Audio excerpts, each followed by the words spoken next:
ہم رہے یا نہ رہے، نظام مصطفیٰ کو کوئی فنا نہیں کر سکتا۔ جتنے بھی نظام مصطفیٰ کو فنا کرنے کے لیے لوگوں کو مارتے ہیں، تکلیف دیتے ہیں، پریشان کرتے ہیں، خدا کی قسم یہ سب مرنے والے ہیں، ان سب کی موت آگے رہے۔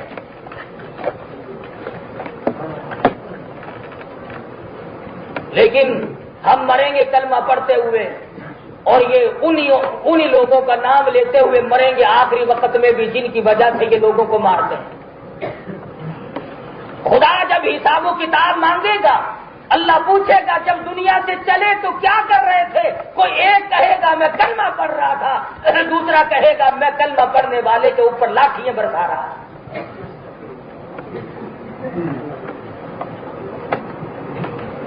صدیق اکبر رضی اللہ تعالیٰ عنہ فرماتے ہیں میں نے دیکھا کہ اچانک اس قدر ایک مسلمان کو مار پڑ رہی ہے،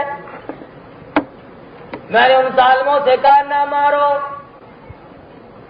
ظالم کی یہ بڑی عادت ہے، اسے جتنا کوئی یوں کہے نا کہ نہ مار وہ اور مچرتا ہے، مستی میں آ جاتا ہے۔ اب جتنے بھی علماء، صلحاء، بزرگان دین، اللہ والے، سمجھدار، حاجی، نمازی، غازی، سب یہ بتلا رہے ہیں کہ پرامن تحریک ہے، پرامن مطالبات ہیں، لیکن جان بوجھ کر جتنا منع کرتے ہیں اتنے ہی اس میں رفڑ بازی بھی چاہتے ہیں۔ میں یہ سمجھنے سے قاصر ہوں کہ اسلام آنے میں اور نظام مصطفیٰ کے نافذ ہونے میں انہیں کیا تکلیف ہے؟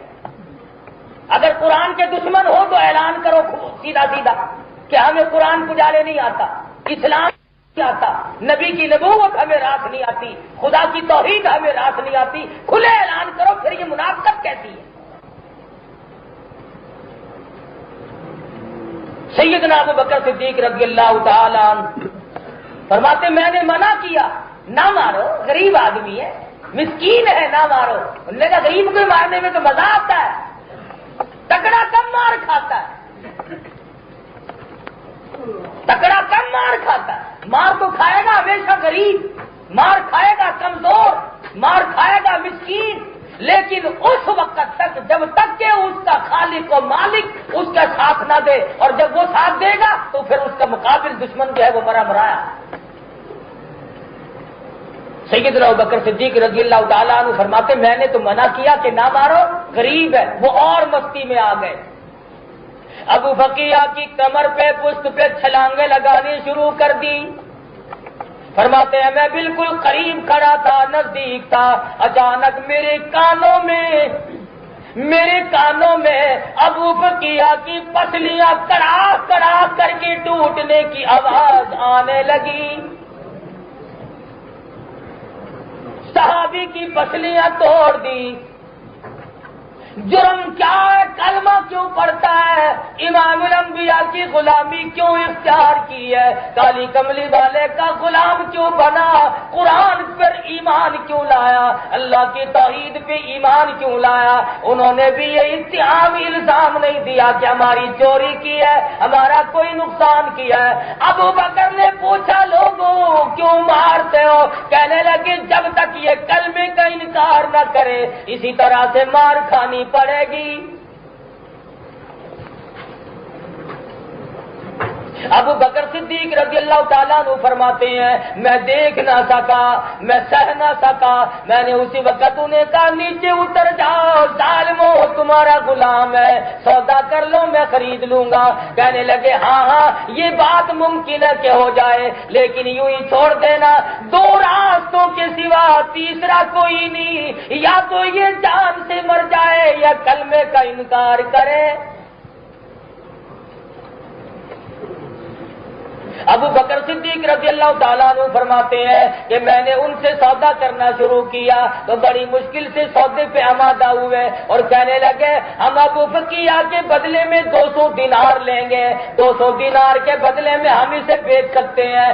ابو بکر صدیق رضی اللہ تعالیٰ عنہ فرماتے ہیں اس وقت ہمارے لیے اتنی بڑی دولت تھی 200 دینار کہ ہاتھ نہیں آیا کرتے تھے۔ بڑی مشکل سے میں نے کہا چلو ابو بکیہ کو میں 200 دینار میں ہی خرید لیتا ہوں، کیوں اس لیے قیامت میں اگر اللہ پاک نے مجھ سے یہ پوچھ لیا ابو بکر میرے ایک مسلمان بندے کی تیرے سامنے پٹائی ہوئی اور تم اسے کھڑے دیکھتے رہے تو میں اس کا کیا جواب دوں گا؟ میرے پاس اس وقت کیا جواب ہوگا؟ دندالت اپنی جگہ پہ رہ جائیں گے. خدا بند عالم نے اگر اسی بندے کی وجہ سے مجھے پکڑ لیا تو میں ہمیشہ ہمیشہ کے لیے مارا جاؤں گا.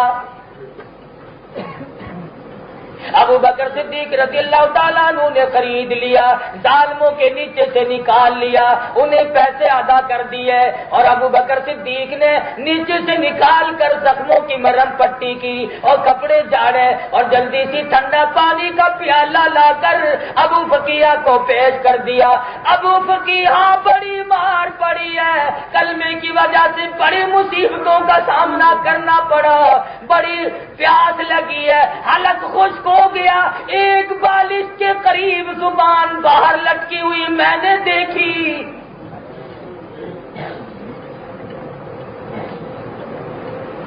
ظالم نے اپنے ظلم کی انتہا کر دی. پر ابو بقیہ تو نے بھی اپنے عشق کی انتہا کر دی.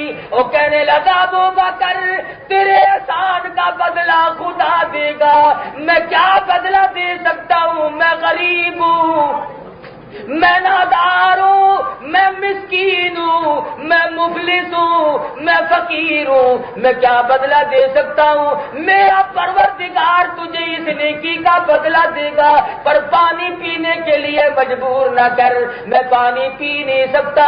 ابو بکر فرمانے لگے کیوں؟ ارے حلق خشک ہے، پیاس لگی ہے، اتنی مار پڑی ہے، 2-4 گھونٹ پانی کے پی لے.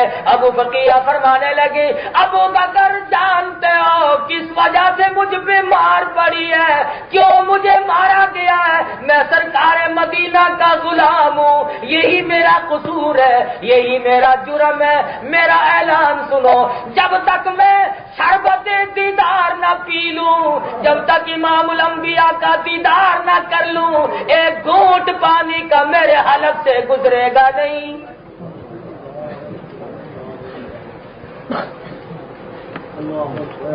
تھوڑا بہت کچھ تو پانی پی لے، بڑی پیاس لگی ہے، میں تجھے سرکار مدینہ کی خدمت میں ابھی لیے چلتا ہوں، تجھے حضور کا دیدار بھی ہو جائے گا، کچھ پانی تو پی لے. کہنے لگا میرے بس کا روگ نہیں. کیوں؟ اس لیے کوئی مجنون بتاتا ہے، کوئی کہتا ہے دیوانہ، یہ تو مرض عشق احمد کا ہوا بیمار میں بھی ہوں. ابو بکر میرے بس کی بات نہیں، جب تک میں حضور کی زیارت نہ کر لوں ایک بوند پانی کی میرے حلق سے گزرے گی نہیں. مجھے معلوم ہے مار جو اسی لیے پڑی ہے، میری پسلیاں توڑ دی گئی، مجھے لتاڑا گیا، اور آج تو تم نے دیکھ لیا. روزانہ تجھے کیا معلوم جو رات کو مجھ پہ مار ہمیشہ پڑا کرتی تھی.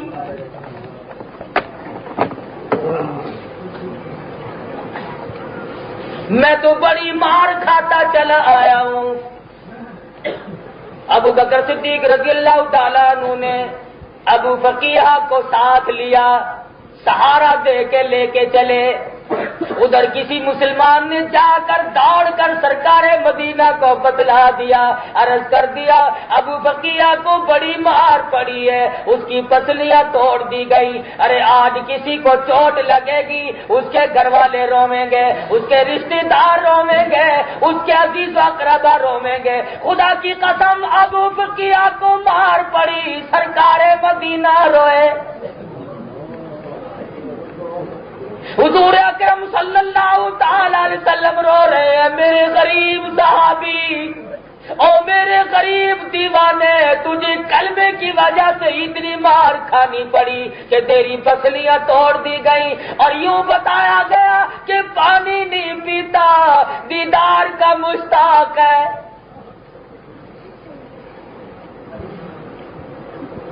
حضور انور صلی صلی اللہ تعالی علیہ وسلم انتظار فرما رہے ہیں، ابو بقیہ کو لے کر آئیں گے، اپنے گھر سے باہر تشریف لے آئے۔ قربان جاؤں سرکار مدینہ کے ان غلاموں پہ جو حضور صلی اللہ تعالی وسلم دیدار کرانے کے لیے تشریف لائے۔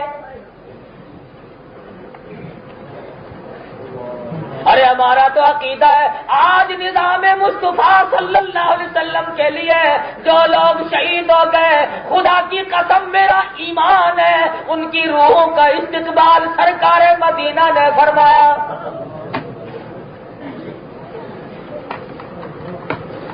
امام الانبیاء نے ان کا استقبال کیا۔ تو میری وجہ سے کوئی زمین کی وجہ سے مرا ہوگا، کوئی نہری پانی کی وجہ سے مرا ہوگا، کوئی کسی عورت کے عشق میں مرے گا، کوئی روپے پیسے کے جھگڑے میں مرے گا۔ ارے کتنا خوش نصیب ہوگا وہ شہید جس کی روح کو نکلتے ہی سرکار مدینہ کا دیدار ہو اور حضور فرمائے آ جا تو میرا ہے میں تیرا ہوں۔